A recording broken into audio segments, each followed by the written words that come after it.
Morelos había entrado en rebelión.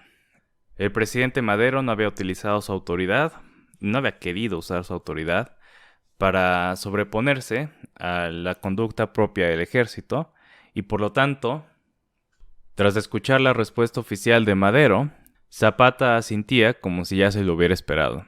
Después, el ataque del ejército federal. Y ahora sí, todas sus sospechas habían quedado confirmadas. No se podía confiar en Madero. En el mismo año en el que supuestamente habían ganado la revolución, comienzan otra. Hola, bienvenidos a Asimovo.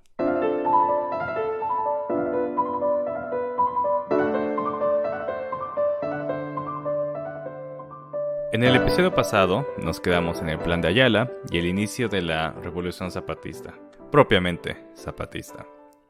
Hablemos ahora de la respuesta del ejército y cómo solamente va a empeorar las cosas el hecho de que el ejército de Díaz fuera también el ejército de Madero.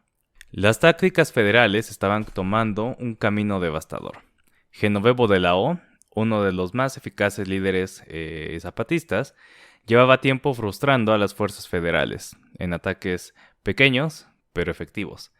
Y en parte por esto, una columna del ejército avanzó sobre su pueblo natal de Santa María y lo quemó hasta destruirlo. De la O y sus hombres mantuvieron el contraataque hasta que se quedaron sin municiones. En la destrucción, una de sus hijas murió quemada. En febrero de 1912, Juvencio Robles fue nombrado el encargado de pacificar Morelos. Otro veterano de las guerras contra los yaquis, Robles era propenso a utilizar las tácticas más violentas y destructivas. Actuaba bajo el entendido de que todos los habitantes eran simpatizantes zapatistas, entonces podía dar rienda suelta a su persecución. Fusilamientos arbitrarios, quema de pueblos enteros, apresamiento de familiares, y una nueva táctica usada por las potencias imperiales en sus colonias. Estados Unidos en Filipinas, España en Cuba, Gran Bretaña en Sudáfrica y Alemania en Namibia. Campos de concentración. La población que ellos consideraban inocente o pacífica se concentraba en campos de prisioneros, mientras se quemaban sus pueblos con el fin de evitar que esos poblados vacíos se convirtieran en trincheras para los rebeldes. Y cualquier persona que no estuviera en ese campo de prisioneros, naturalmente era un enemigo, entonces se podía ejecutar sin problema. Lejos de mermar al ejército zapatista, los rangos de los rebeldes se hincharon. Un buen ejemplo de lo que pasaba bajo esta política la describe Womack.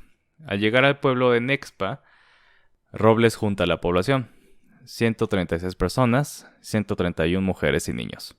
Los hombres probablemente ya se habían escondido para evitar la captura y poder pelear después. A pesar de los ruegos y el llanto, se quemaron todas las casas del pueblo. Un corresponsal del periódico El País escribió: una columna negra y densa de humo anunciaba a los zapatistas ahí ocultos que ya no tenían hogar. La clase intelectual estaba cada vez más incómoda con las tácticas de Robles, además de que identificaban correctamente que en parte por eso la rebelión no se detenía, y de hecho cada vez tenía más adeptos. La opinión pública de las clases altas, sin embargo, sentía que esos llamados remedios heroicos eran necesarios. A la mitad del año, Felipe Ángeles es promovido a general brigadier. Un ascenso algo acelerado en la opinión de la Comisión de Guerra y la prensa, que aún era dominada por los conservadores. Acostumbrados ellos a que los criterios para subir de rango fueran la antigüedad y la complicidad implícita con la conducta habitual del sistema, la respuesta de la oficina del presidente les debió parecer novedosa, cuando le preguntaron por qué él y no otros con más antigüedad. Cito dicha respuesta: porque se tuvo en cuenta que las aptitudes físicas e intelectuales del interesado distan mucho de las de los que resultan postergados. Más o menos un mes después, Felipe Ángeles es nombrado comandante de la 7ª Zona Militar y queda a cargo de la campaña en Morelos.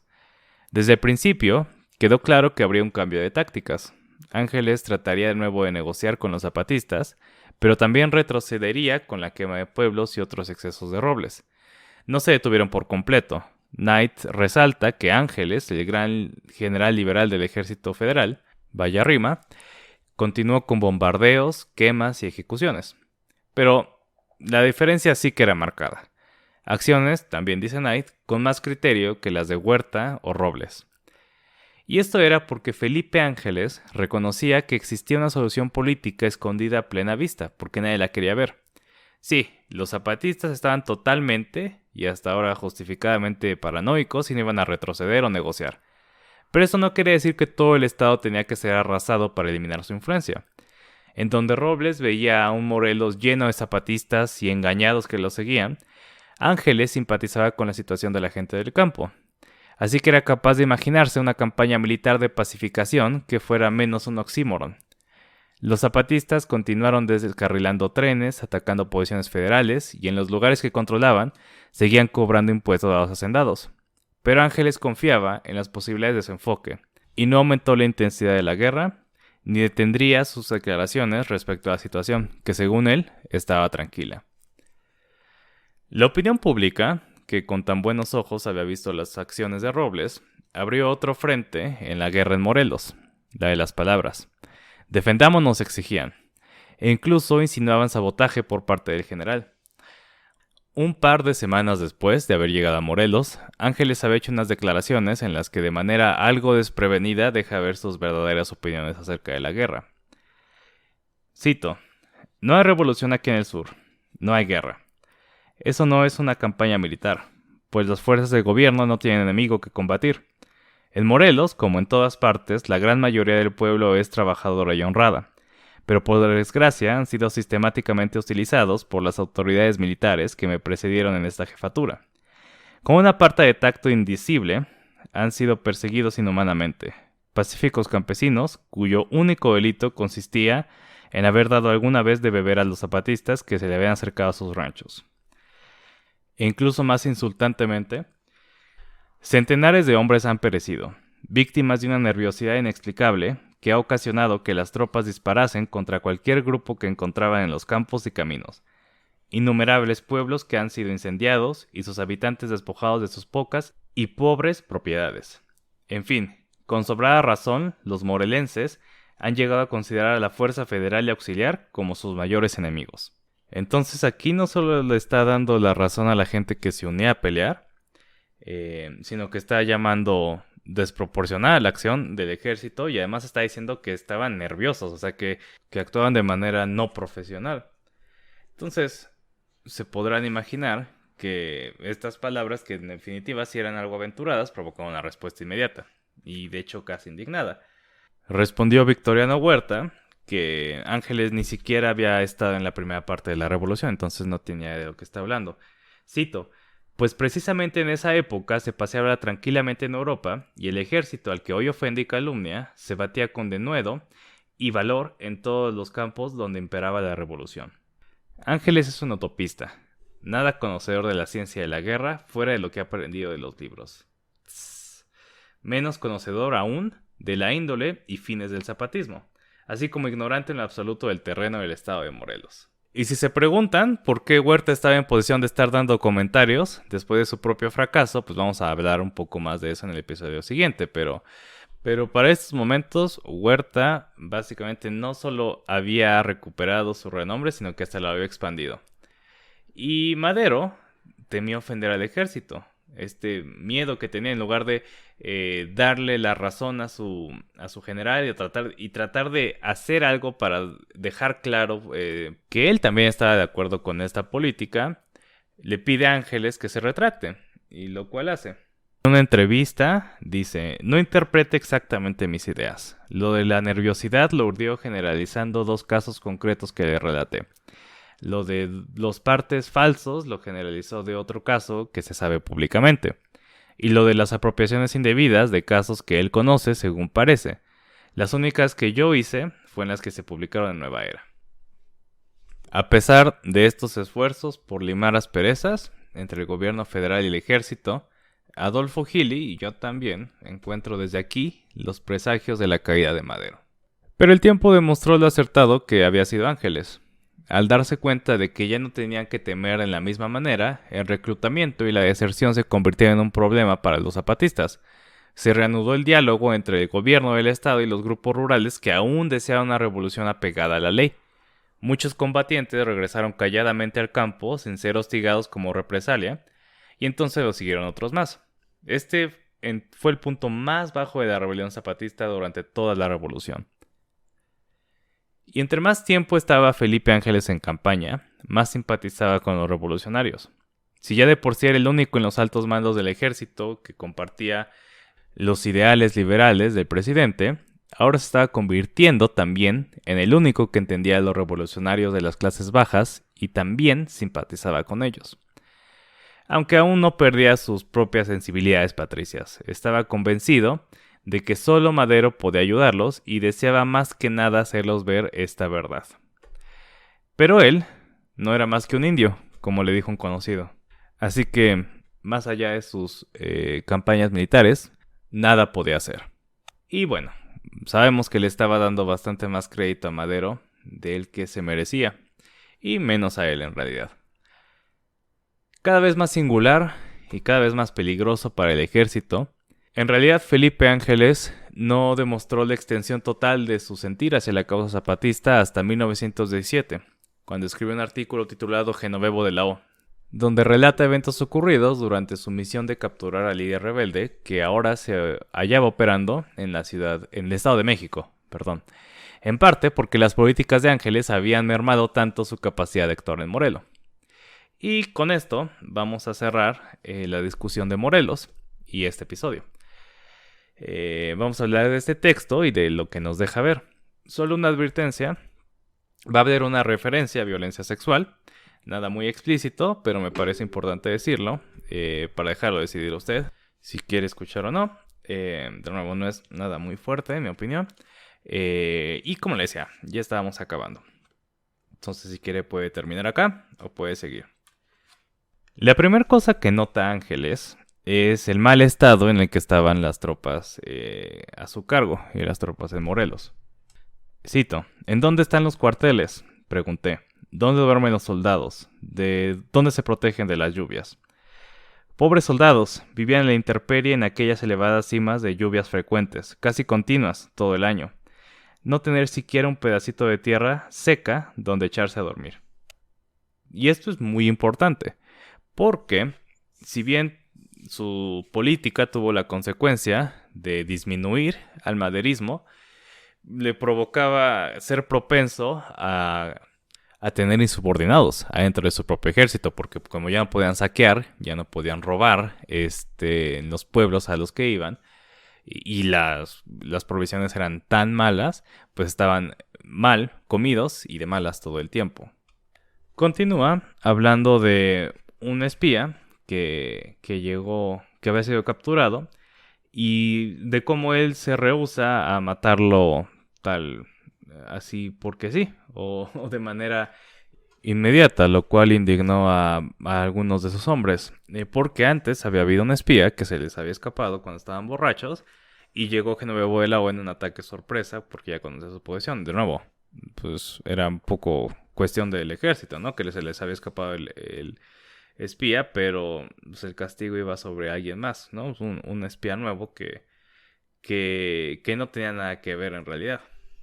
Lo que sigue es un relato de algunos enfrentamientos que tuvo con las tropas de Genovevo, y en realidad no vale la pena tanto hablar de esto, solo cabe destacar que pues con todo y todo Ángeles seguía siendo un excelente estratega y había hecho frente a las tropas de Genovevo pues con toda responsabilidad, o sea, no tenía la mano ligera al momento de atacar cuando tenía que atacar. También le echa algo de tierra a Aureliano Blanquet, que pues, va a ser importante en la escena trágica, después vamos a hablar de él.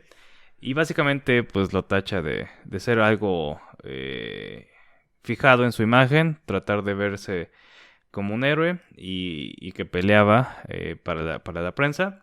Sin embargo, no tan hábil en realidad, ¿no? Se supone que el general Blanquet tenía que caer por sorpresa en uno de esos ataques en la espalda del enemigo y dice, cito, en lugar de acercarse silenciosamente, desplegó su batallón y maniobró a toques de corneta como diciendo al enemigo, allá vamos por tu espalda, tú sabes si nos esperas. Y el enemigo dijo, mil gracias, hasta luego.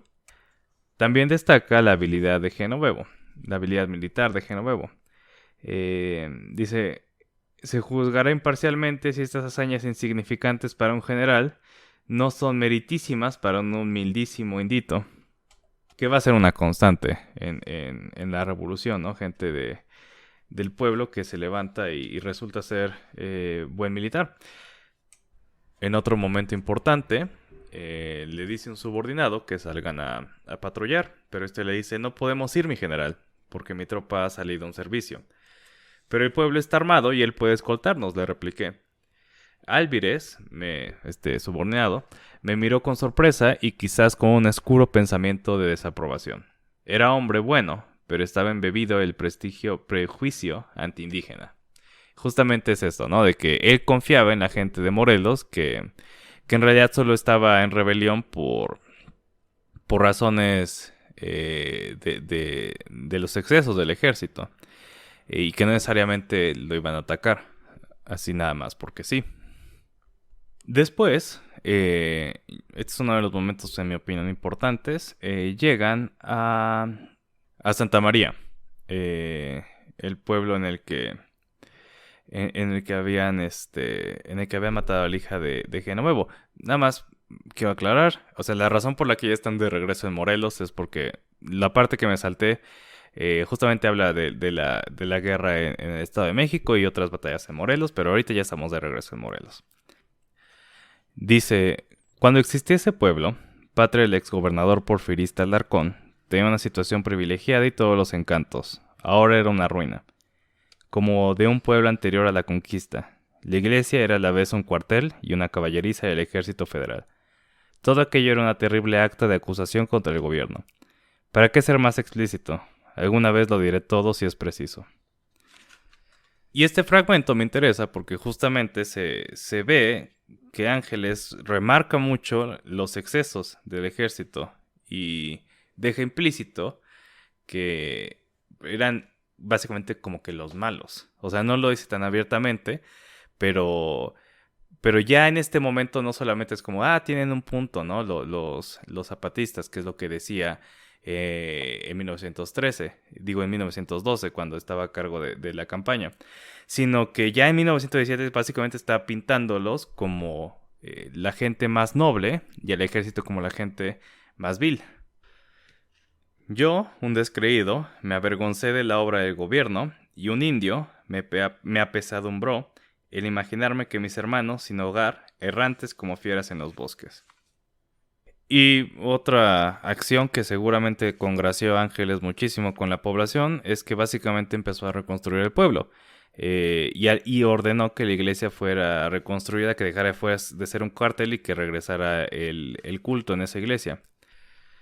Y en ese mismo pueblo es donde se da cuenta, o por lo menos él cree que descubre por qué es que se levantó Genovevo de la O. Básicamente lo que pasó es que llega una persona del pueblo que era aliada del ejército y le dice que había unos que querían matarlo, ¿no? Por lo confianzudo que era y por la poca escolta con la que solía salir.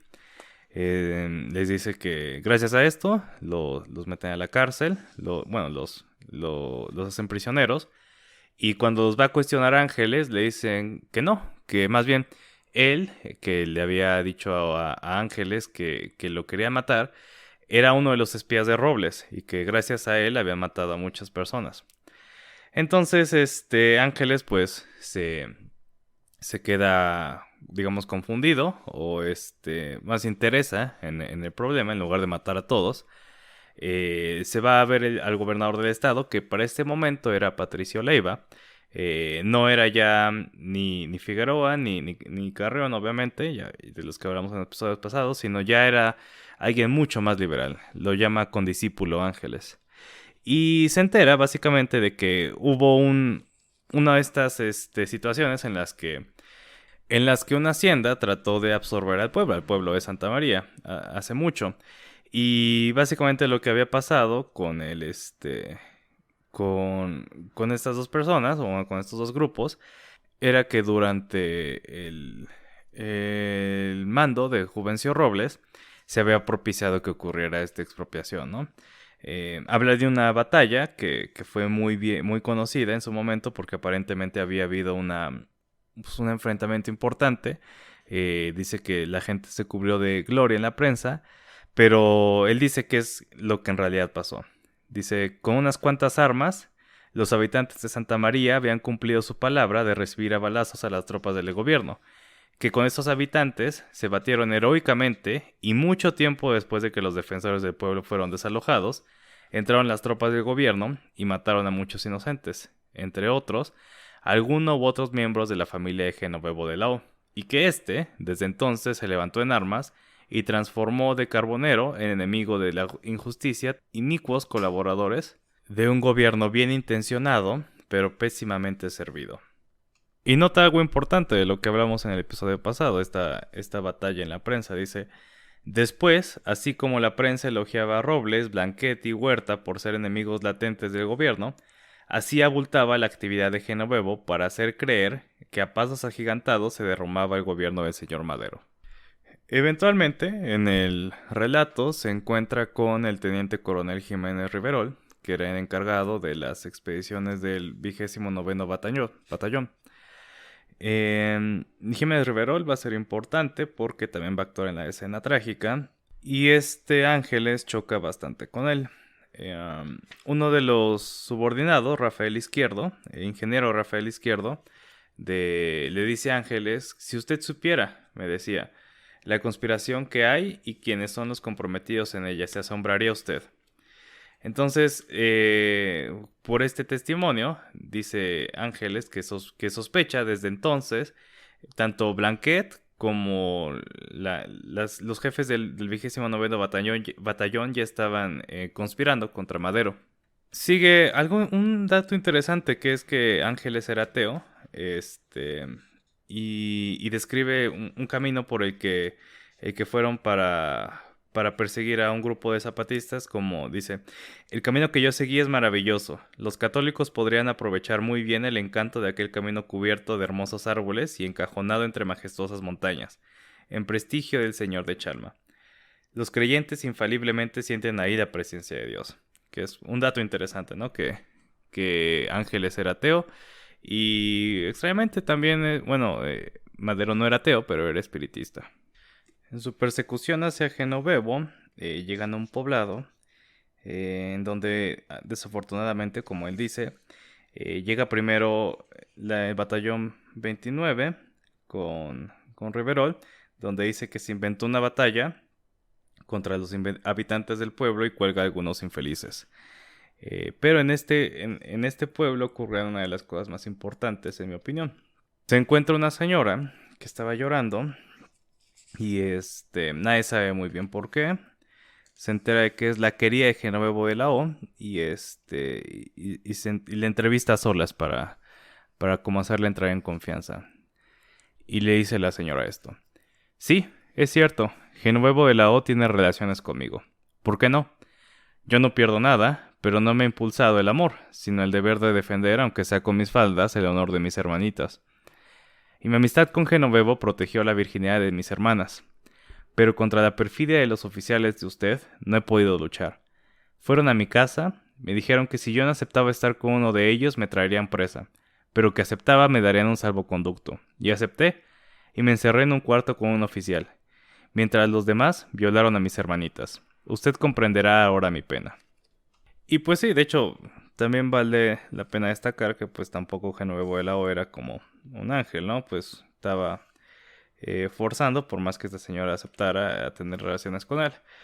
Pero justamente, incluso en estas fallas, en estas atrocidades, cosas que caían sobre la población y que caen siempre sobre la población, sobre todo sobre las mujeres, sobre los más desprotegidos en una guerra. Incluso aquí no hay punto de comparación entre lo que hacían unos y los que hacían los otros. Ángeles continúa el avance y deja a Jiménez Riverol y a su batallón en la retaguardia para que no se pudieran inventar más batallas. Jiménez Riverol le pide que lo mande al frente y dice Ángeles, le contesté yo que no tuviera cuidado, que ya sabía yo que su batallón era muy bueno, pero que recordara que las buenas tropas, como la Guardia de Napoleón, se reservaban para lo último, para el envenenamiento, como decía ese gran capitán. Obviamente esto no se lo traga, pero pues tenía que hacerle caso porque era su superior. Y mientras él dormía había algunos enfrentamientos entre zapatistas que estaban ahí escondidos. Y él dice que en ese momento se sentía muy tranquilo porque esos tiros estaban allí en el Estado de México y no estaban en el foco de la prensa. Decía que allí en Cuernavaca, un tiro que sale de un soldado es transformado por los reporteros en una batalla que nos dan y nos ganan los zapatistas. Y también hace alusión un poco a sus sensibilidades científicas. Dice, el eco era largo y parecía continuo. Seguramente no era solo producido por los flancos de las estribaciones de los cerros, sino también por los troncos de los árboles, por las ramas y las hojas. Y me dormí pensando en el maravilloso libro de Helmholtz, Las sensaciones del tono, la primera base científica de la música. Que está padre, ¿no? Que mete esos easter eggs en su texto. Y bueno, ahí da por acabada su expedición, no encuentra nunca a Genovevo. Y dice que al día siguiente le hace saber a Jiménez Riverol que daba por concluida la expedición y que él debía marchar a Toluca, mientras que ellos iban a regresar a Cuernavaca por Santiago, Tequisquitengo y por Tres Marías. Bueno, hay otro pueblo ahí que no me quise aventar a decirlo porque no lo había practicado. Pero el chiste es que ya se iban a regresar a Cuernavaca. Además, le ordené que mandara a quemar el campamento. Sus ojos brillaron de alegría como diciendo, vaya hombre, hasta que empieza usted a ser sensato. Pero de nuevo, o sea, un recordatorio de que Ángeles seguía siendo un soldado del ejército y seguía, pues, las tácticas, comunes por más crueles que fueran. Dice, qué espectáculo más salvaje el del incendio de un poblado. Se me figuró ver al presidente con sus ojos bondadosos y estuve seguro que si hubiera estado allí, habría ordenado, mande usted que apaguen este fuego, que lo apaguen a toda costa. De nuevo, ¿no? Bueno, estoy seguro de que Madero, si hubiera estado ahí, habría dicho eso, pero pues justamente él que provocó mucho de la situación que hizo que estuvieran en la necesidad, entre comillas, de tener ese tipo de encuentros. Y para colmo de males, Riverol no solo había quemado el campamento, sino que había quemado todo a su paso conforme avanzaba hacia Toluca. Y pues él lo veía desde su propio avance. Dice que sentía que estaban peleando para beneficio de Genovevo de la O, para que tuviera más razones para pelear y para juntar tropas, ¿no? Finalmente, años después, se entera de que en su paso a Cuernavaca, efectivamente lo vieron. Y Genovevo de la O le dijo esto: lo vimos a usted pasar, y aunque no hubiéramos podido combatir contra sus tropas, lo habíamos podido matar a usted. Pero ¿para qué lo matábamos? Usted había sido bueno con nosotros. En otro momento, después de la escena trágica, que es con lo que vamos a acabar el año, digamos, relata lo que ocurre en su primer encuentro cara a cara. Genovevo estaba afuera, al lado de la puerta, montado en uno de esos caballos que son apenas de más talla que un perro grande. Cuando llegamos a su inmediación, Genovevo preguntó con voz jovial, extendiendo su brazo y apuntándome con el dedo: ¿este es el general Ángeles? Y como recibiera información positiva, dijo efusivamente: venga, un abrazo. Me estrechó en sus brazos, el pueblo aplaudió y se interrumpió así por un minuto el frío de la recepción. Y no solo había sido Genovevo, sino Zapata mismo había reconocido de que Ángeles era el único que los había combatido con honor, digamos, de manera respetable. Aquí, pues en este texto, yo creo que deja ver mucho de por qué, o más bien deja ver que Felipe Ángeles verdaderamente simpatizaba con la gente, porque pues esto lo veía todos, pero no todos sentían lo mismo que él en los altos mandos, ¿no? Por supuesto. Y a pesar del, bueno, probablemente muchos ateos se resientan lo que voy a decir, pero a pesar del ateísmo de Ángeles, bien fija tenía la vista en una especie de política de amor, de reconciliación. Lo último que voy a leer del texto es: el culpable de que la anarquía se perpetúe es el hombre de Estado que tiene helado el corazón y no entiende de amor. Ellos que existen justicia, que tienen necesidad de justicia, quieren una mano verdaderamente amiga y saben responder a ella con nobleza. En el episodio que sigue, vamos a regresar al relato de la revolución más general y del episodio más importante en la etapa después de que Madero fuera presidente, o de la presidencia de Madero, porque determina el resto de historia de México, básicamente. Vamos a hablar de la decena trágica. Gracias por escuchar.